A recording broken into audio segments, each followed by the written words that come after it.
Hi, and welcome to this live reading from One Quarter Villain by Cori Cooper. And this is presented by Itsy Bitsy Book Bits. Chapter 1.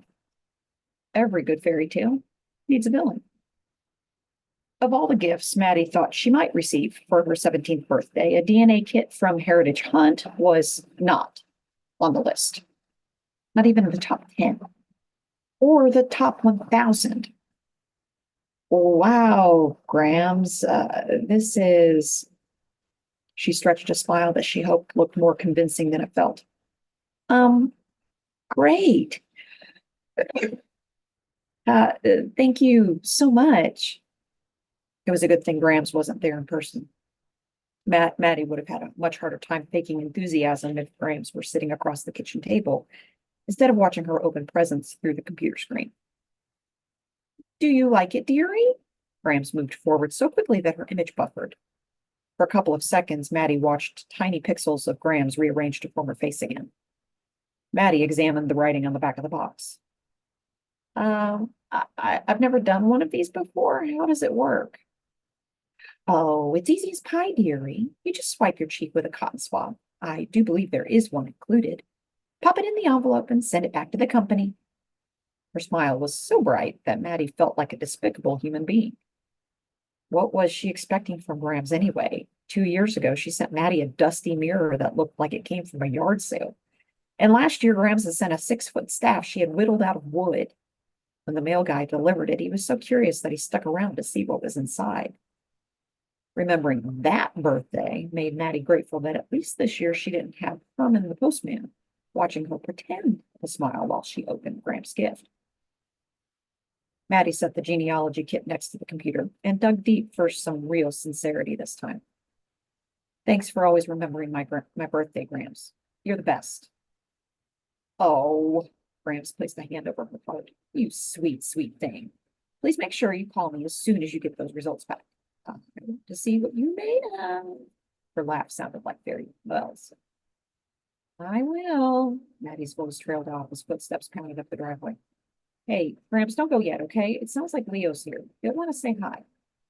Gramps pulled her small square glasses to her nose, making the chain swing gently in front of her neck. I just love that Leo. Is he still handsome as paint? Maddy hid a laugh behind her hand. Who came up with these sayings? Like, who was the person who first thought paint was so handsome that they decided to compare it to something they liked? The doorknob rattled a few times, then the hinges screeched as Leo pushed the door open. Leo! Maddy turned all the way around in the chair so he could get the full range of her exasperated look. We talked about this a zillion times. You don't actually live here, you know. It's common courtesy to knock before you barge into someone's house. Maddy! Her mom glanced over from the kitchen sink where she was washing dishes and eavesdropping. Leo is part of this family. He's welcome to walk in without knocking. Okay, sorry. Maddy sighed back into her chair and let the subject drop. That was easier than trying to explain that while the common courtesy thing was important, she was really thinking of Leo here. Sometimes her dad walked around the house in just Darth Vader boxers and mismatched knee socks. No one should have to experience that. Who are you talking to? Leo rested his chin on Maddy's head so he could see the computer screen. Oh, hey, Grams. How's France? Her name is Agatha, Maddy reminded him. Oh, dear. Grams shuddered. Please do let him call me Grams. Agatha is such a threat from me. I think it's lovely, called Maddy's mom. Thank you, love. Grams blew a kiss, probably aiming for Maddy's mom, but it went toward the bay window instead. What do you kids have planned for Maddy's special day? I'm glad you asked. Leo's chin created a tender spot on the top of Maddy's skull as his jaw went up and down. She didn't want to interrupt what he was saying to ask him to move, so she slouched in the chair to take the pressure off. Leo lifted one hand to tick things off his fingers. First, we're going to meet the gang to try out the new escape room by targeting. Then we're going to play laser tag for at least 3 hours. After that, I thought a couple of games of paintball would totally rock. Then we're taking Maddy to a sports bar downtown where she can get her fill of greasy burgers, fried cheese curds, and boneless wings, in sauce guaranteed to bring them up. His voice raised into a rousing sportscaster impersonation, almost making epic heartburn sound like a good thing. Well, Graham's smile was more than a little forced. Doesn't that sound Lovely. He's joking, Gramps. Maddy rolled her eyes. We aren't doing any of those things. Gramps let out a long breath of air. I was quite surprised, I own. You are a tease, Leo. She shook her finger at him. Leo ducked his head in false remorse. Maddy knew it was false because the real thing never showed up for Leo. Maddy pressed her lips together to hold back a smile. What Leo just described would be his dream birthday, not mine. Come on, Maddy, that isn't true. Leo looked serious. Too serious, which meant he wasn't serious at all. You know I hate fried cheese curds. Gramps chuckled, encouraging Leo even more. Before he could ham it up to the next level, Maddy hooked her foot around the leg of the nearest kitchen chair and pulled it closer. You know, we have chairs. You can't sit like a normal person. The seat hit him behind the knees, so he wobbled a bit until he caught his balance. And how does a normal person sit? Leo grinned, but plopped into the chair. He scooted until his knees bumped into Maddy's legs, and then he leaned forward so his face showed up on the camera. Something about the lighting made his features point upward more than usual. He was like an Italian version of Peter Pan, about to lead the Lost Boys on an expedition against Captain Hook. Leo, the olive-skinned elf with dark hair that curled around his ears. No, not an elf. Elves weren't always mischievous, but Leo sure was. He was more like Puck in the Shakespeare play. Puck, for sure. A sharp elbow jabbed into Maddy's side. She blinked and looked around. The room was strangely quiet, and Gramps watched her with raised eyebrows. Apparently, Maddy had missed something. What? Space cadet? Leo nudged her with his shoulder. Gramps asked what you really want to do on your birthday date. Ah, it's not a date. Warmth crept up the back of Maddy's neck like someone had just flipped on a space heater right behind her. Leo gave her a strange look. I know, I meant like outing. Oh, right. Maddy concentrated all her energy on Gramps' image on the screen so she wouldn't have to look at Leo until her cheeks turned back to the warm color. You want to know what we're doing today? Or was it Leo who wanted to know what they were doing? Out of the corner of her eye, Maddy noticed Leo start squirming. He was probably questioning his life decisions right about now. Instead of a gift, Leo always gave Maddy a day to do whatever she wanted. This was bold because the things Maddy liked and the things that Leo liked rarely ever matched up. Yes, dearie, Gramps smiled. That's exactly what I asked. Maddy smiled sweetly. We're going to go see Beauty and the Beast at Gamage. She paused there to let Leo get his squirming under control, but it increased as soon as she said the word beauty. And now he looked like he was sitting on a chair made of noodles. Then I want to eat at Cup Bob. Maddy knew this would be sticky because Leo was a guy and food was super important. It would have been easier all around if she decided to go out for pizza or something. But Maddy really loved Asian food, and it was her birthday after all. She hurried to the next thing before he had a chance to decide he wasn't going to like it, even though he couldn't possibly know what kind of food it was based on the name. Then I want to go get ice cream from Handel's. Leo relaxed at last, just like she knew he would. Maddy chose Handel's on purpose because of how much she loved it.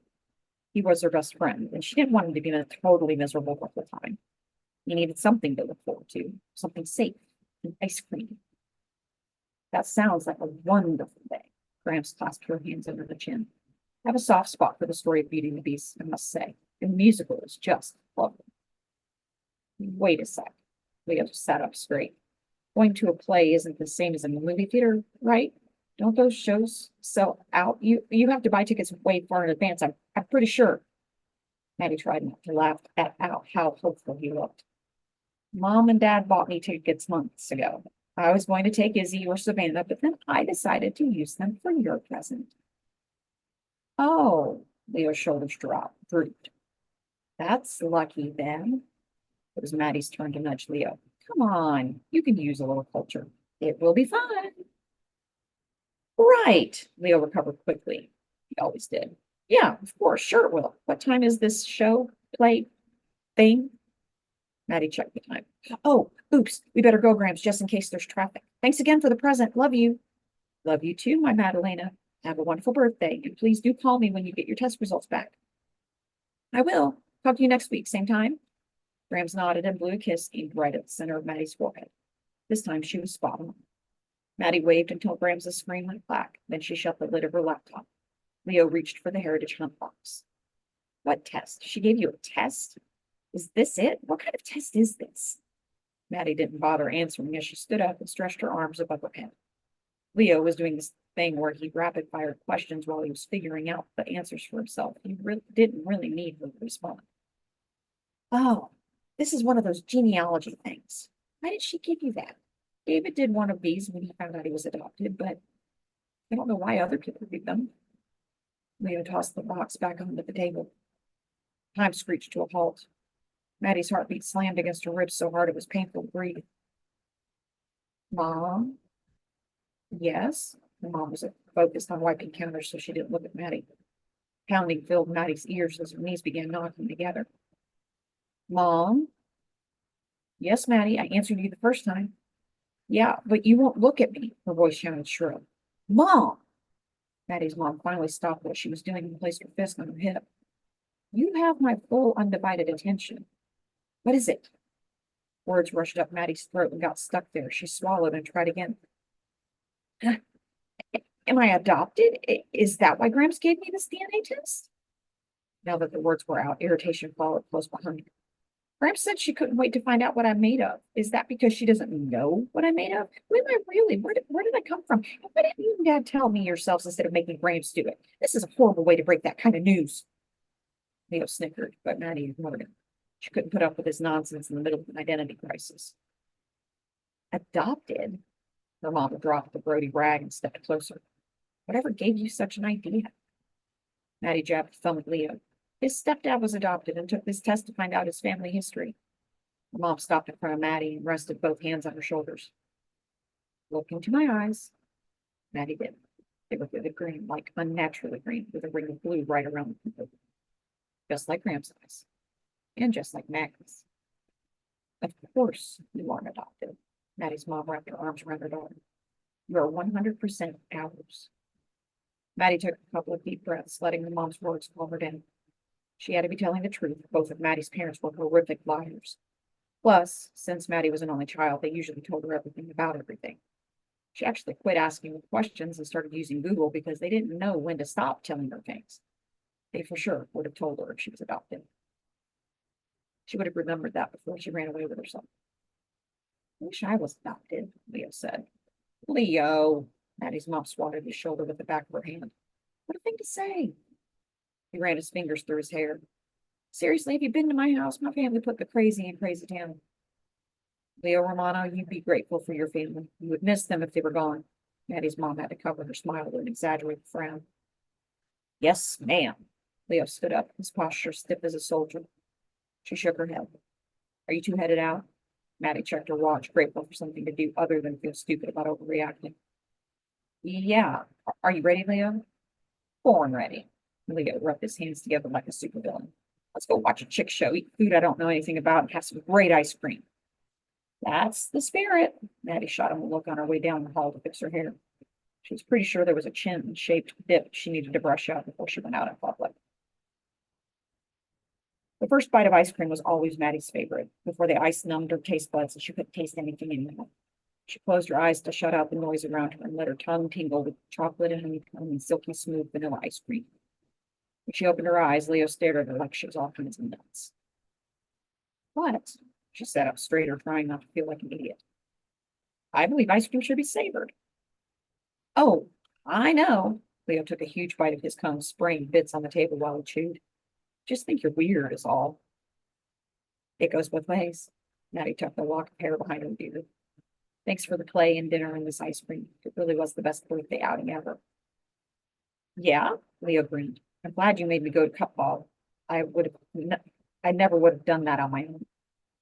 You liked it? Crazy you liked it. He shoved the rest of his cone in his mouth. There was so much left that he couldn't close his lips all the way around it. You are a heathen. Maddy threw a handful of napkins at him. Take smaller bites. Leo opened his mouth wider and chewed as obnoxiously as he possibly could. Ew. She looked away until he swallowed loudly. Leo! What? It's good. His eyes flicked to her ice cream bowl, still mostly full. Maddy sighed.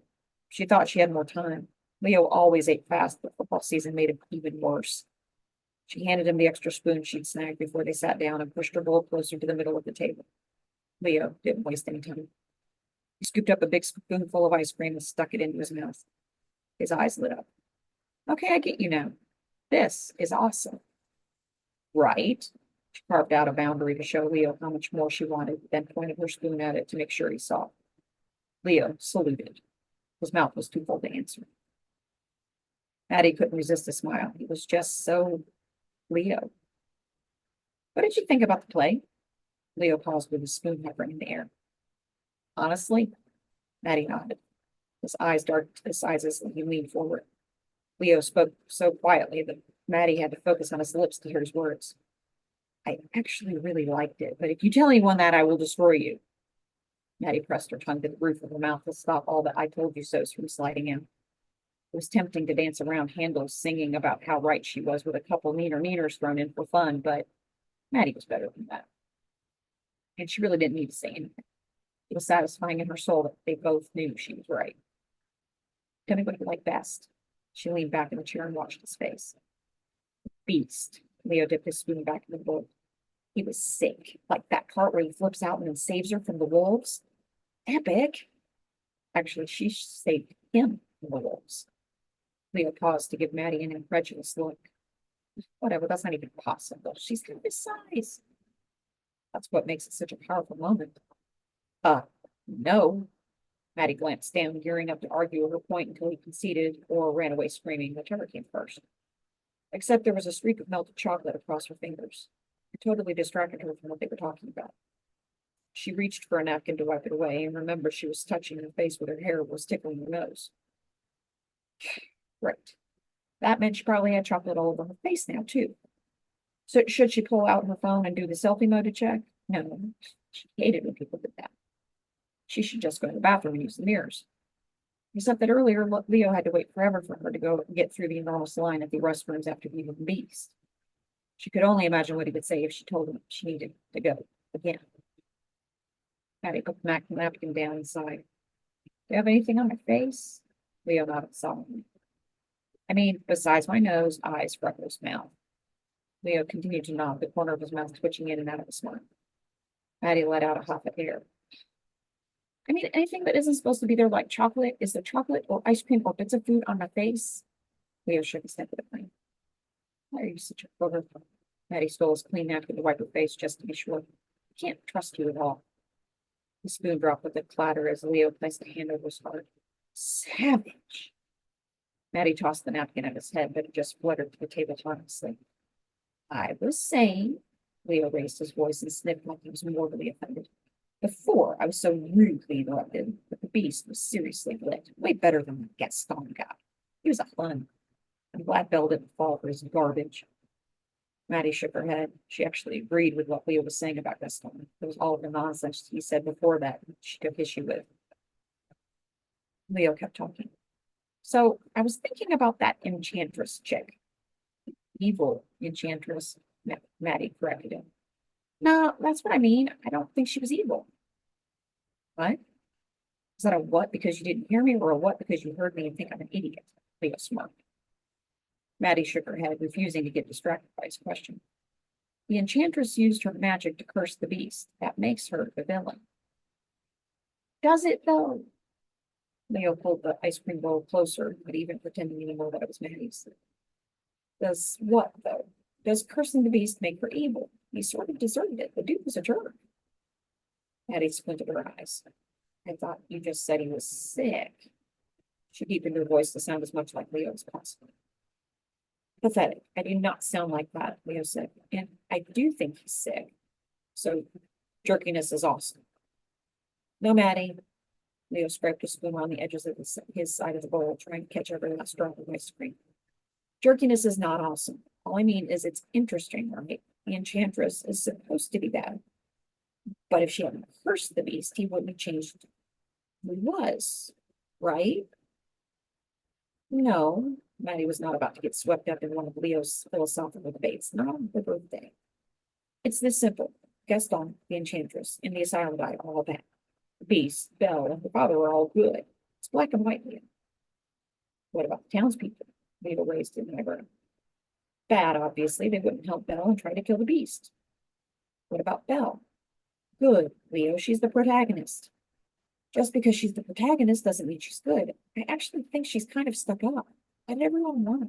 I don't get the hype. Maddy was struck dumb for several seconds in the face of such blasphemy. After working her mouth a few times, she finally got words out.